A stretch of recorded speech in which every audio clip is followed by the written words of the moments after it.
Olá pessoal, eu sou o professor Juliano Prim, professor da disciplina de Interface com o Usuário. Nós estamos nesse momento na aula 4, aula intitulada Criando um Banco de Dados no MySQL. Vamos então ao material didático. Nós estamos nesse momento na página 40, onde os objetivos da aula são analisar as características do banco de dados MySQL, identificar os comandos para a criação e exclusão de um banco de dados e utilizar as principais instruções do MySQL. Então, como conteúdo, nós iremos fazer o seguinte. Iremos verificar um pouco da parte histórica sobre o MySQL, iremos criar um banco de dados, iremos excluir um banco de dados, iremos criar uma tabela com alguns campos e tipos de dados, iremos excluir a tabela e temos alguns exercícios propostos. O primeiro item, na página 41, vai falar a respeito da criação do banco de dados, ou seja, ele foi construído, ele foi desenvolvido na Suécia, por dois suecos, o David Exmark e o Alan Larsson, e um finlandês, chamado Michael Monty Widenius, que trabalham juntos desde a década de 1980. Fala também que o MySQL se tornou o mais popular banco de dados chamado Open Source, ou seja, código aberto do mundo, pela sua consistência e também pela sua alta performance, unido também com a sua confiabilidade e também flexibilidade. Ele é considerado também um sério competidor com os bancos de dados para aplicações de pequeno e médio porte.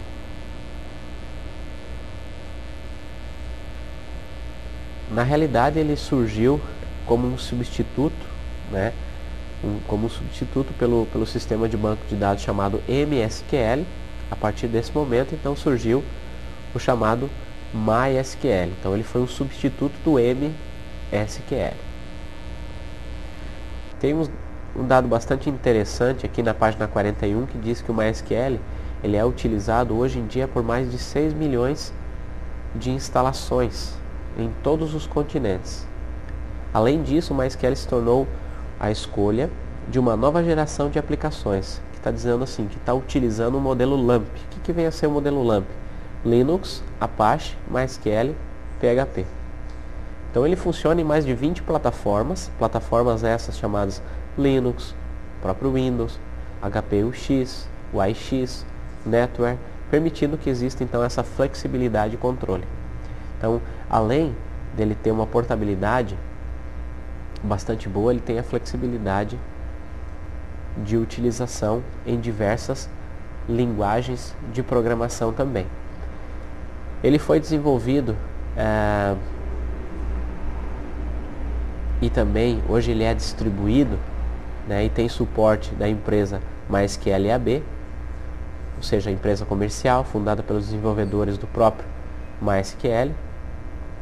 E o objetivo então é fornecer serviços relacionados ao sistema de gerenciamento de banco de dados MySQL. Tem um site que vocês podem estar procurando e pesquisando, www.mysql.com, onde tem informações relacionadas ao próprio sistema gerenciador e também à empresa desenvolvedora.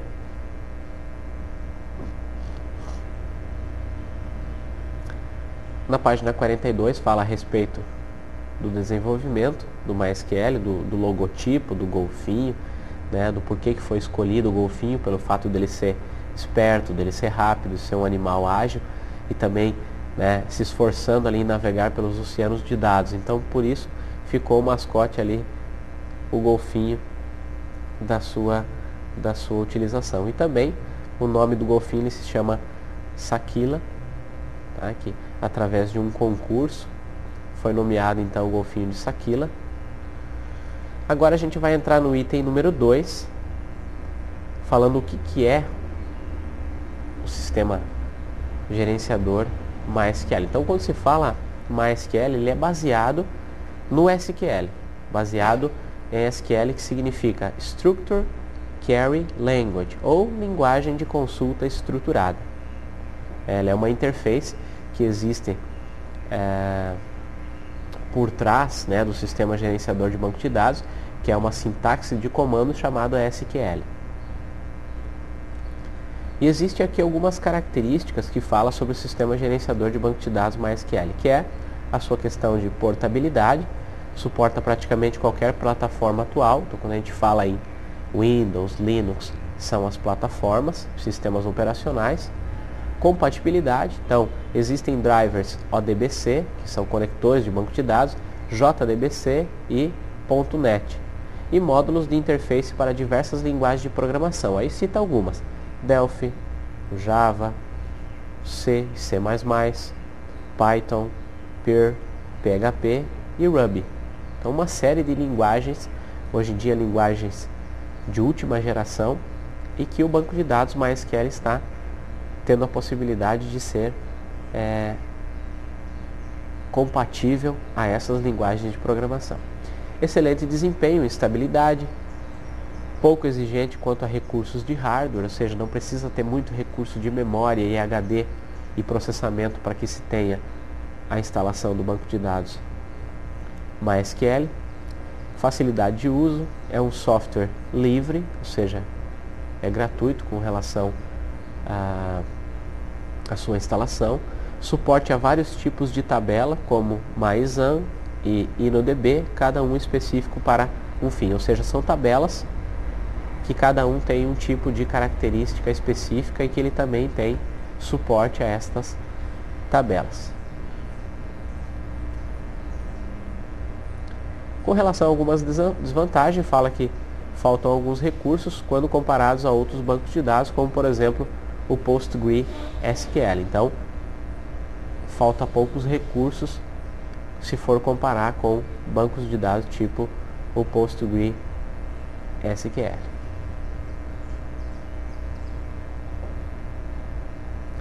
Agora a gente vai partir para a área prática, criando um banco de dados. Então, para início de conversa, a gente vai fazer o quê? A gente vai startar o Vertrigo, vamos startar o console do MySQL para a gente poder fazer os comandos e desenvolver toda a criação, desenvolvimento de tabela na mão.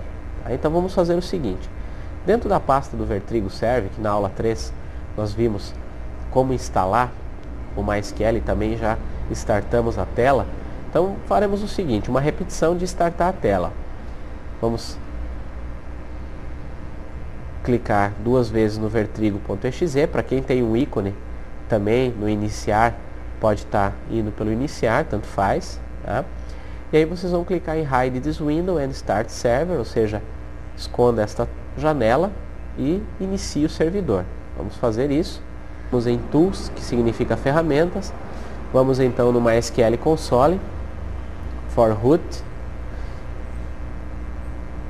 Eu vou abrir um pouco mais o zoom dessa tela para vocês, para facilitar a visualização. Vamos entrar então com o password. Vamos digitar ali Vertrigo. Agora nós estamos então no sistema gerenciador de banco de dados MySQL. Iremos então criar um banco de dados no sistema gerenciador de banco de dados MySQL. Então o primeiro comando que iremos fazer é o comando create database escola. Colocaremos um ponto e vírgula, o ponto e vírgula está indicando que eu estou finalizando aquele comando. Então se não tiver erro nenhum, ele vai criar o banco de dados. Lembrando, o nome do banco de dados, ele tem que ser um nome que não tenha espaço, que não tenha caracteres especiais, como também os campos existentes dentro das tabelas e também os nomes das tabelas. Então, create database escola. Enter. Ok, então query ok, né, o comando foi executado de forma correta. Agora nós iremos colocar este banco de dados em utilização, em uso, porque existem outros bancos de dados nesse sistema gerenciador de banco de dados. Aí teremos que fazer o seguinte: use escola. Este é um dos poucos comandos que não precisa colocar ponto e vírgula. Porém, se nós colocarmos, ele também não vai dar erro nenhum. Tá? Então são poucos comandos que não precisam da utilização do ponto e vírgula. Então use escola, enter. Database changed. O que a gente fez? A gente escolher o banco de dados escola para que a gente possa então trabalhar em cima dele. A gente possa estar criando tabelas, a gente possa estar fazendo consultas. Por esse fato, todo o comando que vai ser feito a partir desse momento vai estar sendo feito no banco de dados escola. Tá? Então vamos ver a diferença de nós trabalharmos aqui. Ó. O sistema gerenciador de banco de dados MySQL é todo o sistema MySQL. É toda a possibilidade de utilização de consulta, de criação de banco, de exclusão de registro, de exclusão de banco. Então, quando a gente cria um banco de dados, a gente está dizendo que a gente criou um banco de dados chamado escola dentro do sistema gerenciador de banco de dados MySQL. Tá bom? Bom, agora a gente está dentro do banco de dados escola. Aí a gente vai criar uma tabela. Vamos criar uma tabela dos cursos. Vamos pensar assim, que todo curso ele tem uma sigla. E essa sigla não pode ser igual aos demais cursos. Se eu tenho uma sigla chamada LELE, é do curso de eletrônica, por exemplo. Se eu tenho uma sigla de AUT, é de automação. Se eu tenho um curso chamado Programação para a Internet, eu posso ter uma sigla PRI, de Programação para a Internet. E assim sucessivamente. Então vamos fazer assim, ó. Create Table Cursos, espaço, abre parênteses. Vamos fazer todos os campos da seguinte forma, ó. Curso, underline, sigla, significa que primeiro o nome do campo vai ter o nome da tabela. Então curso, underline, sigla. Ele vai ser do tipo char, ou seja, caractere, com 3 posições. Então, são as 3 letras da sigla do curso. E not null. O que significa not null? Significa que esse campo precisa ser preenchido, porque um curso ele não pode deixar de ter uma sigla. Todo curso tem que ter uma sigla, certo? Então, not null significa que ele obrigatoriamente precisa ser preenchido. Vírgula. Dei um enter. Por que eu dei um enter? Eu não fechei o comando ainda, eu não encerrei o comando, eu simplesmente dei um enter. Vejam que eu não digitei ponto e vírgula, eu digitei vírgula. E toda vez que eu coloco uma vírgula, significa que eu terminei a configuração daquele campo e eu vou conseguir então ir para o próximo campo e fazer a configuração do próximo campo. Então vamos chamar esse campo aqui de nome, então curso underline nome. Agora eu vou colocar assim, varchar, com 35 caracteres. Por que um é char e outro é varchar? O varchar normalmente a gente utiliza para quantidade maior, né? Acima de 10 caracteres. Então, 35 caracteres está bom para o curso. Se você achar que tem cursos com mais de 35 caracteres, você pode então estar aumentando a quantidade de posições. E todo curso tem que ter um nome. Eventualmente ele tem que ter, então, né? Certamente ele precisa ter um nome. Então, not null também.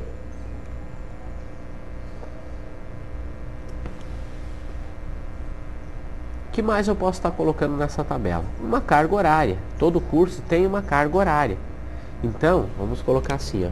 Curso, underline, carga horária. Notem que eu não estou colocando acento, não estou colocando espaço e nem um caractere especial, porque eu estou tratando de campos de tabela. Então, posteriormente, esses campos eles podem ser utilizados no próprio sistema gerenciador de MySQL para criar registros, para fazer consultas e também depois numa linguagem de programação, tipo PHP. Eu posso estar conectando esses dados, então eu vou estar tratando com esses mesmos campos. Carga horária pode ser do tipo int, ou seja, de valores inteiros, que não tem casas decimais, e eu posso definir aqui com 4 posições. Dificilmente vai ter um curso que tenha mais de 9.999 horas, né? Se tiver, você pode estar então aumentando as posições, mas é difícil você ter um curso com essa carga horária maior. Agora, você pode ou não optar por colocar not null, porque nem sempre o curso ele já tem uma carga horária definida. Pode ser que aquele curso ele vai ser cadastrado, mas ainda não foi pensado, não foi gerado uma carga horária para ele. Então você pode deixar em espera, você pode deixar assim somente a vírgula, né, e não deixar not null. Aí esse registro pode ser cadastrado mesmo não tendo uma carga horária ainda, certo? O que mais a gente pode estar colocando ali? Então nós colocamos já uma sigla, o nome, nós colocamos uma carga horária e a gente pode colocar também por questão de interesse a data da criação desse curso. Então a gente pode colocar assim, curso, underline, data, criação, espaço, vai ser do tipo date, né? Todo curso tem uma data de criação, então not null, vírgula. Agora, campo do tipo date, ele vai ser dia, mês e ano, né? Na configuração do próprio MySQL, nós teremos que digitar ano, mês e dia nessa sequência. Depois nós iremos então registrar, nas próximas aulas nós iremos registrar conteúdos nas tabelas. Aí vocês vão poder estar conferindo então como que a gente faz a inserção de registros.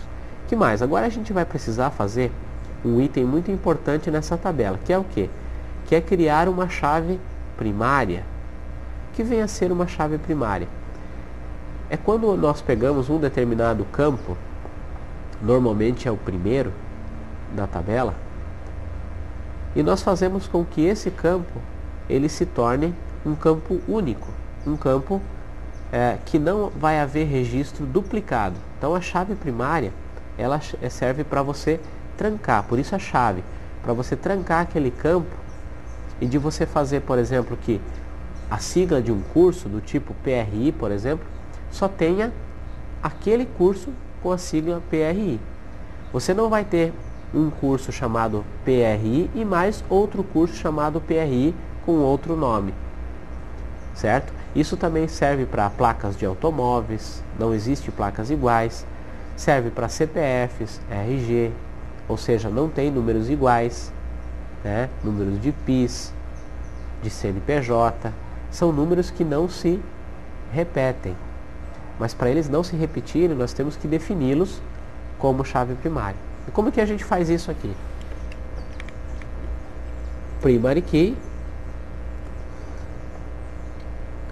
curso, sigla. Temos que colocar agora o campo que nós estamos declarando como chave primária. Fechei parênteses, vou fechar mais um parênteses que vem a ser daquele parênteses inicial que foi aberto e depois ponto e vírgula para finalizar o comando. Notem que todo campo que nós fizemos, nós desenvolvemos a configuração dele, separamos por vírgula, fomos para o próximo campo, fizemos a configuração, separamos por vírgula e assim sucessivamente até definirmos a chave primária com o campo sigla do curso. Fechamos o parênteses que vem a ser da chave primária e o próximo que é do início da abertura da tabela. Ponto e vírgula. A partir desse momento, quando eu dou um ponto e vírgula e dou um enter, ele finalizou o comando e disse query ok, ou seja, a consulta ela foi executada com sucesso. Coloca aqui o tempo de processador, tempo de processamento, quanto tempo ele levou. E dessa forma a gente criou a primeira tabela. Para nós visualizarmos a estrutura dessa tabela, nós podemos digitar o comando desc. Esse desc vem de describe, descrever. Então desc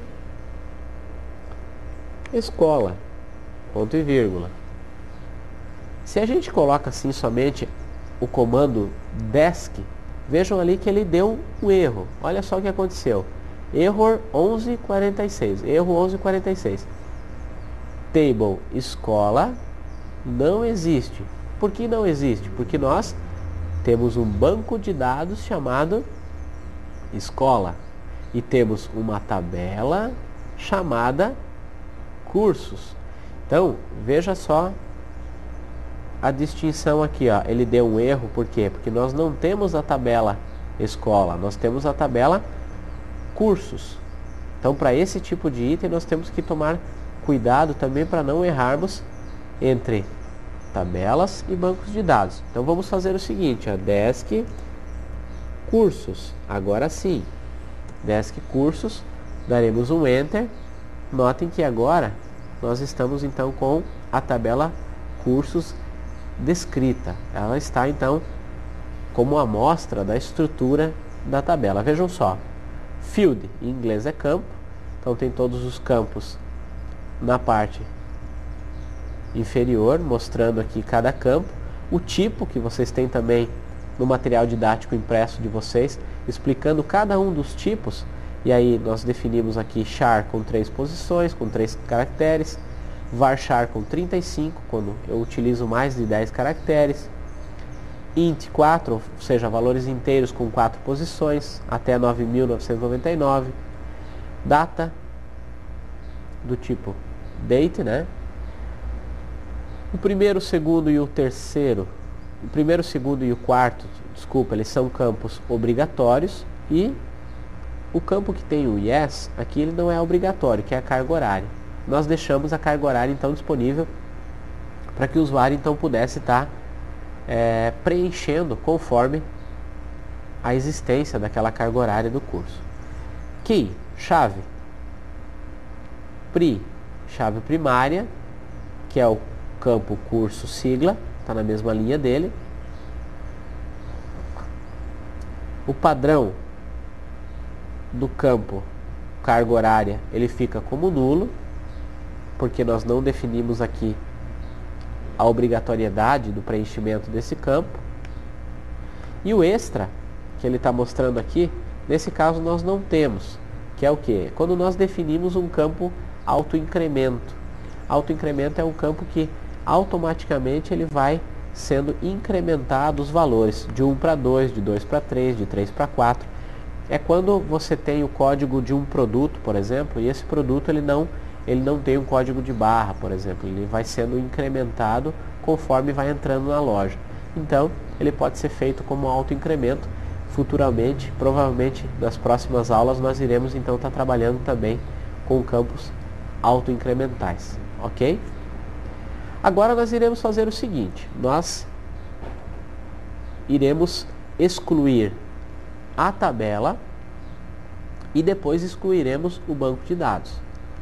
É claro que se nós excluirmos direto o banco de dados, automaticamente ele vai excluir todas as tabelas que possuem dentro desse banco de dados. Mas nós iremos fazer passo a passo. Iremos excluir primeiro a tabela e depois o banco de dados. Lembrando que nesse caso nós não temos nenhum dado, nenhum registro dentro da tabela de curso, ou seja, não temos nenhum curso cadastrado. Porém, se nós excluíssemos uma tabela com registros dentro dela, automaticamente todos os registros são apagados, certo? Então faremos o seguinte comando para excluir a tabela: drop table cursos, ponto e vírgula. O drop vem de descer, né, de cair. Então ele vai estar então derrubando a tabela de cursos. Enter. Veja que ela não existe mais agora nesse momento, ela foi apagada. E agora a gente vai também apagar a tabela de o banco de dados. Então primeiro, antes de apagar o banco de dados, nós vamos fazer assim, ó, desk cursos. Vamos ver se ele consegue achar a tabela de curso. Ele está dizendo assim, ó, table escola cursos doesn't exist, ou seja, não existe mais, pelo fato de nós termos apagado anteriormente. Então ele deu uma mensagem de erro que não existe mais. Agora nós iremos apagar o banco de dados. Então, drop database escola, ponto e vírgula. Repetindo que se nós apagássemos o banco de dados escola antes de apagar a tabela de cursos, automaticamente ele apagaria todas as tabelas com os seus dados juntamente. tá? Nós que preferimos fazer passo a passo, pagar a tabela e depois o banco de dados, mas não necessariamente precisa ser feito isso. Precisa tomar bastante cuidado quando for fazer comandos de exclusão, ou seja, drop, porque você precisa ter certeza absoluta do que você está apagando, tá? Porque todos os dados eles são perdidos naquele momento. Por isso que precisa se fazer backups dos bancos de dados.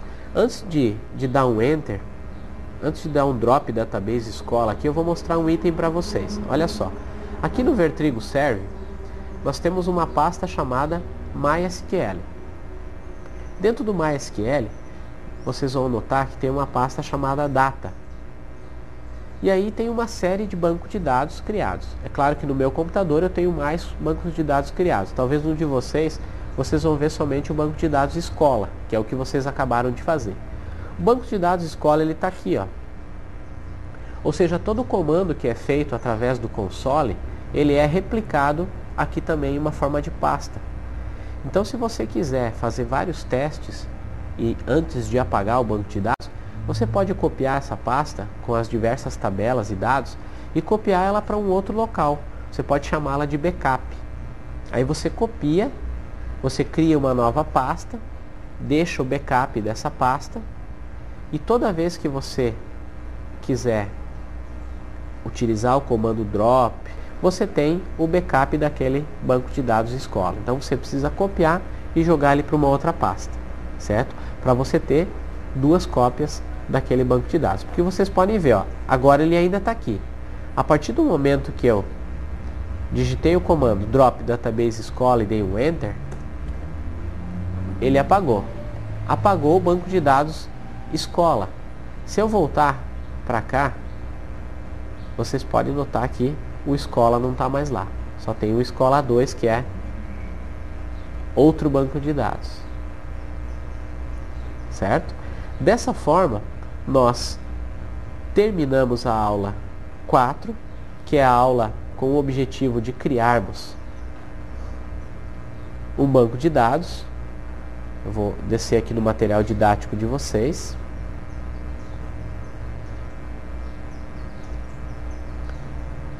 De nós criarmos um banco de dados, nós criamos uma tabela dentro desse banco de dados, nós verificamos os tipos de dados. Vocês também vão encontrar no material didático de vocês impresso a explicação dos diversos tipos de dados, por isso que é importante que vocês leiam o material didático e vão também para as aulas virtuais do Web Ensino, né? Venham para cá e aí vocês vão estar vendo todos os tipos de dados e a criação do banco de dados também passo a passo sendo mostrado aqui.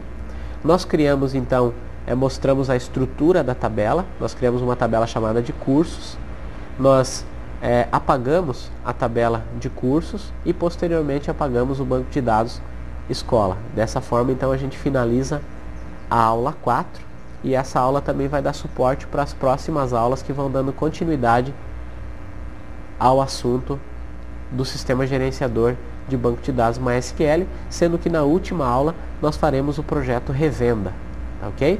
Obrigado pela participação de vocês.